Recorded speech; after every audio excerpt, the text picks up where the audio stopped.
Yeah, nice, mate. Nice work on BAL. Definitely very nice. I mean, this big candle I've obviously drew again from the monthly, I think, as we talked about.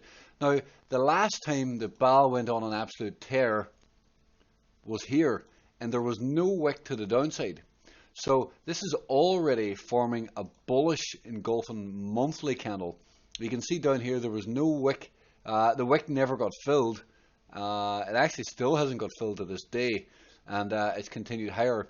Now this is almost the same setup in a way. Well, not identical or anything, but you have the wick, unfilled wick, opened up, no wick here on the candle, and now we're pushing up strong, just like we were here. So very interesting. Can it do the same as last time? That would be fantastic.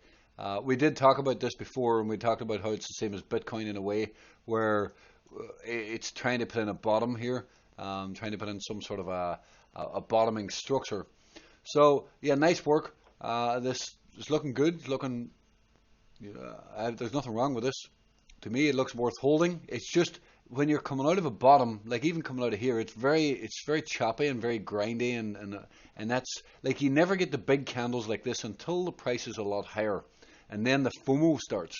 Down here, it's just you need to get in and hold through the chop, and it's frustrating, and it's up and down and up and down, and you're all over the place. But unfortunately, in trading, normally that's what you need to do. You need to hold through the crap price action to have bought the low before you get into the good price action where you get the big bars. So at this point, this is looking good. Obviously, as long as that monthly low is holding, this is looking good. If it flips red on the month, then okay, we can look at it differently. But at this point in time, you have to think this is looking good.